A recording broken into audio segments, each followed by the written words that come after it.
Option trading बंद, आता trading करता येणार नाही, सगळ्यावर पाणी फिरलेलं आहे, अशा स्वरूपाचे अनेक व्हिडिओ तुम्हाला बघायला मिळत असतील. पण सत्य नेमकं काय आहे, नेमकं काय सुरू आहे याचा क्लिअर उलगडा मी तुमच्यासमोर करणार आहे. यामध्ये फायदा कोणाचा, ऑपरेटरचा, सेबीचा की रिटेलर लोकांचा, या सगळ्या गोष्टी तुम्हाला इथं व्यवस्थित क्लिअर होणार. कारण मी बऱ्याच व्हिडिओ आता रेफर केल्या तर मला कळालं एका वेगळ्या अँगलने आणि एकाच डायरेक्शनने विचार करून, एका बाजूचा विचार करून ती गोष्ट तुमच्यापर्यंत मांडली जाते. पण हे सत्य नाही. सत्य काय मी तुमच्यासमोर मांडतोय. त्यामुळे पहिला चॅनलला सबस्क्राईब करा आणि बेल आयकॉनला प्रेस करा, कारण अशाच इंटरेस्टिंग व्हिडिओ मी तुमच्यासाठी घेऊन येत असतोय. नमस्कार, मी संकेत आवटे. नेमकं मार्केटमध्ये काय सुरू आहे, तर आता सेबीनं काही नियम मांडलेत आणि हे इम्प्लिमेंट होणार आहेत. कोणते चेंजेस आहेत वन बाय वन व्यवस्थित एक्सप्लेन करून सांगतो आणि प्रत्येक नियमाचा आपल्याला फायदा काय तोटा काय हे पण मी सांगेन. आणि सगळ्यात शेवटी हे पण सांगेन की आता आपण कशा प्रकारे आपली ट्रेडिंगची स्ट्रॅटेजी बदलायला पाहिजे. त्यामुळे पहिला पॉइंट आहे upfront collection of option premium from option buyers. याचा अर्थ काय, अपफ्रंट कलेक्शन जो काही प्रीमियम लेट से निफ्टीचा ऑप्शन आपण बाय करतो, एटीएम ओटीएम किंवा आयटीएम असेल, ज्याची व्हॅल्यू असेल जस्ट इमॅजिन की एक 100 रुपये, 100 रुपये मल्टिप्लाय बाय 25चा लॉट आहे समजा, तर 25 गुणिले 100 याचा अर्थ 2500 रुपये तुम्हाला खर्च तिथं करावा लागणार. आणि हा 2500 खर्च अपफ्रंट कलेक्ट करायचा आहे. तुम्ही म्हणाल आम्ही तर आधीपासूनच देतोय, हे काही नवीन, काही नवीन नाहीये. सेबीचं म्हणणं हे आहे की बरेच लोक प्लेज करून मार्जिन वापरतात. जर तुम्ही मार्जिन प्लेज करून वापरत असाल तर याचा अर्थ काही ब्रोकर ऑप्शन बाईंगसाठी सुद्धा ते मार्जिन वापरण्यासाठी अलाव करतात. जर एखादा ब्रोकर असं ऑप्शन बाईंगसाठी तुम्हाला अलाव करत असेल प्लेज्ड मार्जिन, तर ते इथून पुढे करू दिलं जाणार नाही. दुसरी महत्वाची गोष्ट, काही ब्रोकर नंतर पैसे सुद्धा घेतात. अजूनही काही ठिकाणी प्रॅक्टिसेस चालतात. मला आता त्याबद्दल डीपली बोलायचं नाही आणि कोणाचं नावही घ्यायचं नाही. पण एक सिंपल गोष्ट लक्षात घ्या, या लॉमुळं आपल्या रिटेलर लोकांना मेजर काहीही फरक पडणार नाही. दुसरं आहे removal of calendar spread treatment on the expiry date. एक सोप्या भाषेमध्ये मी तुम्हाला सांगतो, कॅलेंडर स्प्रेड म्हणजे काय. जर समजा मला लॉंग करायचं आहे, शॉर्ट करायचं आहे, XYZ काहीतरी करायचं आहे, त्यासाठी मला हेज घ्यावं लागतं. मी नेहमी सांगतोय की हेज्ड पोझिशन नेहमी तुम्हाला सिक्युअर ठेवते, वाचवते, चुकीच्या लॉसेसमधून किंवा बिग लॉसेसमधून वाचवण्याचं काम हे करत असते. आता एक सोप्या भाषेत मी तुम्हाला सांगू का, जर मला 25,000चा कॉल सेल करायचा आहे, 25,000चा कॉल सेल करायचा आहे, ज्या केसमध्ये मला वाटतं की मार्केट खाली जाणार आहे, जेव्हा मी कॉल सेल करतो तेव्हा मार्केट जसं खाली जाईल मला प्रॉफिट होणार. जर मी 25,000चा पुट सेल केला, मार्केट खाली आलं तर मला लॉस होणार, कारण मी पुट सेल केलाय, बाय नाही. जर मार्केट वर गेलं ना तर मला प्रॉफिट होणार, कारण मी पुट सेल केलेला आहे. आता यामध्ये मजेदार गोष्ट ही येते की जर समजा मी 25,000चा कॉल तर सेल केला, याच्याबरोबर 25,000चा कॉल बाय पण केला, तर मात्र मला प्रॉफिट होऊ शकतं. आता याला वेगवेगळ्या पद्धतीने वापरता येतं. म्हणजे जर समजा मला मार्केट खाली येतंय असं वाटतंय आणि मी थोडासा आउट ऑफ द मनीचा कॉल सेल केलाय, त्या केसमध्ये आउट ऑफ द मनीचा कॉल मी बाय पण करू शकतो. त्याच्या थोडंसं वर अजून आउट ऑफ द मनी जाऊन मी बाय करू शकतो. हेज होऊ शकतं. जर समजा मार्केट वर जातं, माझे लॉसेस होणार आहेत, त्या केसमध्ये जो मी बाय केलेली पोझिशन आहे ती मला प्रॉफिट देऊ शकते. असे मल्टिपल कॅलेंडर स्प्रेड वेगवेगळ्या पद्धतीने वापरता येतात आणि खूप चांगल्या प्रकारे कॅलेंडर स्प्रेड आपल्याला प्रॉफिट देतो. पण यामध्ये एक कॅच, जेव्हा मी ऑप्शन सेलिंग करतो त्यावेळी मला कदाचित, एक एक्झाम्पल म्हणून सांगतोय, एका लॉटला मला 1,00,000 रुपये लागतील. जर मला 1,00,000 रुपये तिथे लागत असतील आणि जर मी त्याला हेज बाय केला तर ती अमाऊंट ड्रास्टिकली फॉल होते आणि 25,000ची 20,000ची डिमांड येते. म्हणजे ज्या गोष्टीसाठी मी 1,00,000 रुपये देणार होतो तीच गोष्ट मला सिम्पली मिळते 20-25 हजारांमध्ये. हे आता त्यांनी सांगितलंय बंद करावं लागेल. आता हे मेजरली कधी होणार आहे, एक्सपायरीच्याच दिवशी. मला तुम्हाला हेच सांगायचं आहे, यामुळे नुकसान तर होणार आहे, ऑप्शन सेलरचं होणार आहे. ऍक्च्युली हा डिसिजन कितपत योग्य आहे हा संशोधनाचा पार्ट आहे, पण माझ्या दृष्टिकोनातून जर विचार केला तर हा निर्णय कम्प्लिटली चुकीचा आहे. आणि ऑप्शन्स सेलर लोकांच्या किंवा जे लोक हेज करून ट्रेड करतात त्यांच्या विरोधात आहे, असं मला क्लिअरली यामध्ये नमूद करायचं आहे. पहिला जो आपण निर्णय घेतला तो सेबीचा चांगला आहे, त्याचं स्वागत करूया. पण हा 100% आपल्यासाठी चुकीचा आहे. नो डाऊट जे लोक सट्टाबाजारी करायला जातात त्यांना मार्जिन थोडंसं कमी मिळाल्यामुळे हेवी लॉट्स घेतात आणि मोठे लॉसेस करून घेतात, एका दिवसामध्ये कॅपिटल वाईप आउट करतात, त्यांच्यासाठी हा बरा आहे. पण जे लोक प्रामाणिकपणे व्यवस्थित रिसर्च करून, अभ्यास करून, प्रॉपर शिकून ट्रेड घेतात with the help of knowledge, त्या लोकांसाठी हा नियम चुकीचा आहे असं मला वाटतं. तिसरा नियम आहे intraday monitoring of position limits. आता यामध्ये काय होणार आहे की ज्या ज्या पोझिशन्स इंट्राडेसाठी लावल्या जात आहेत किंवा ज्या ज्या पोझिशन आता सध्या करंटली सुरू आहेत त्याला मॉनिटर करण्याचं काम हे लोक करणार आहेत. नेक्स्ट लेवलला जाऊन त्याचं अनालिसिस करायचं काम करणार आहेत. एक गोष्ट मी तुम्हाला सिम्पली सांगतोय, सेबीनं टेक्नॉलॉजीवर खूप चांगला फोकस करायचं ठरवलं आहे. आता ज्या पद्धतीनं ते आधी काम करत होते त्याच्यापेक्षा कितीतरी हजार पटीनं वर्किंग करण्याची पद्धत त्यांची बदललेली आहे.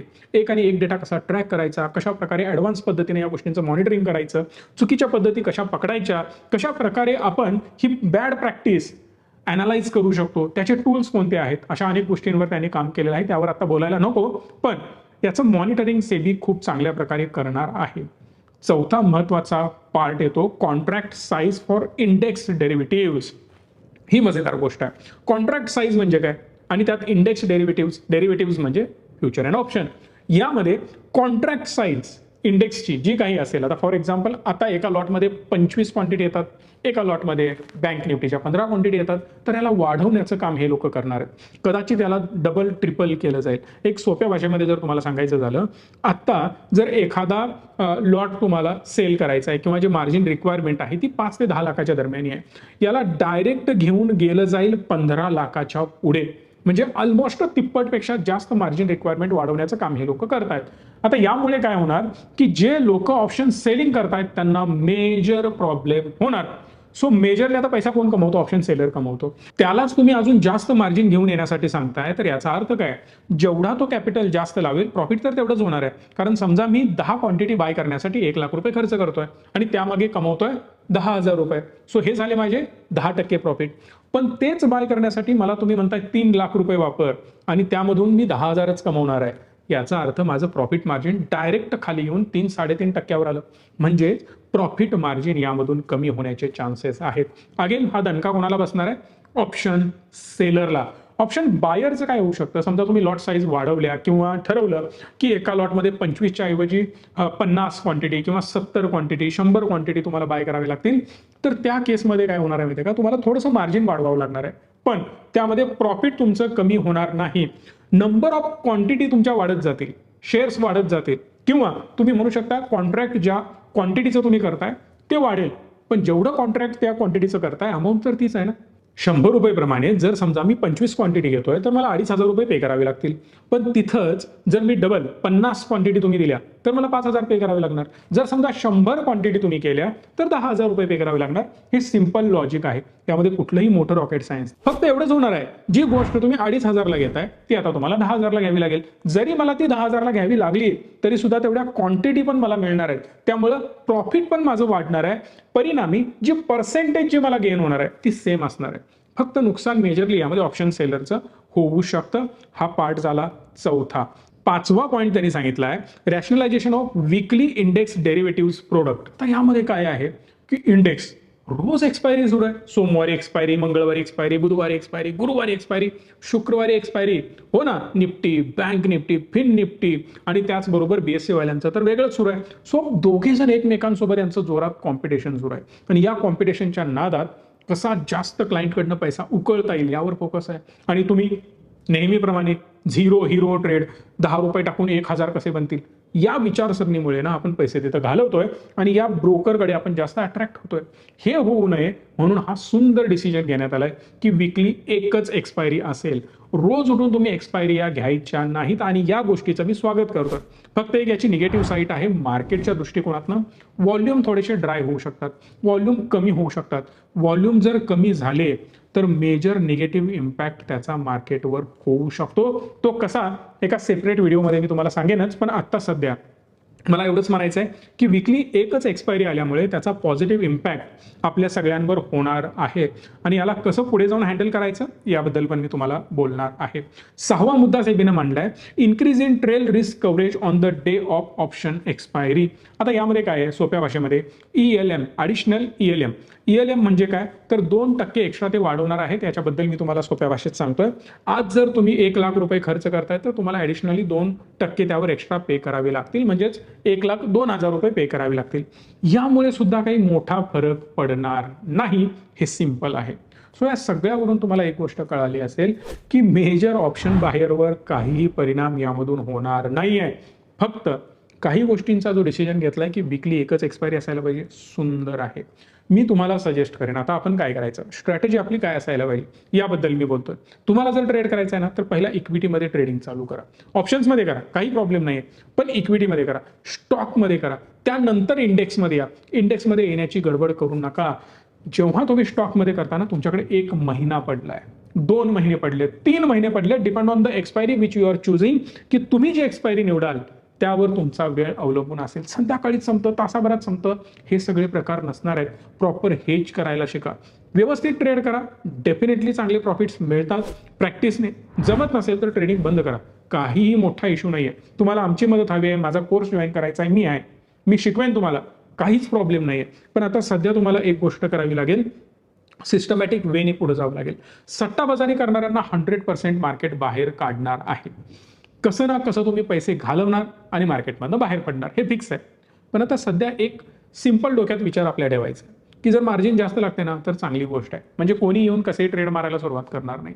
ऑप्शन बायरला ज्या पद्धतीनं टाईट करायला पाहिजे त्या पद्धतीने यांनी केलेलं नाहीये. पण जे डिसिजन्स यांनी घेतले ते ठीकठाक आहे, चांगले आहेत. बऱ्या प्रमाणात सेबीचे कंप्लायन्सेस खूप जास्त आहेत. आता आम्ही स्वतः सेबी रजिस्टर्ड आहोत, त्यामुळे मला माहिती आहे. अक्षरशः आमच्या मुंडक्यावर येऊन बसतात हे लोक. पण हे तुमच्या फायद्याचं आहे. का तुमच्या फायद्याचं आहे? कारण जेवढ्या गोष्टी टाईट होतील, सिक्युअर्ड असतील, तेवढं आपल्यासाठी चांगलं आहे. जर तुम्ही ग्लोबल मार्केट्समध्ये गेला ना वेगवेगळ्या ठिकाणी, तर तुम्हाला एक गोष्ट कळेल की सेबी एवढा चांगला अवेअरनेस त्यांच्या मार्केटमध्ये अजून नाही.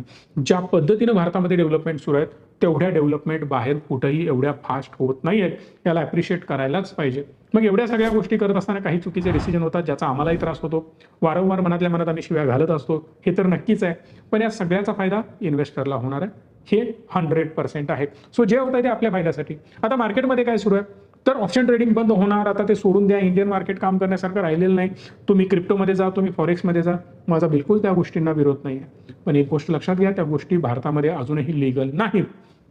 सांगण्याचा मुद्दा एवढाच आहे. काही लोक आता कमेंट करतील, अहो हे लीगल आहे, ते लीगल आहे, टॅक्स 30% घेतात वगैरे वगैरे, ते घेतात. सगळ्या गोष्टी मान्य, पण आजही या गोष्टी भारतामध्ये लीगल नाहीत.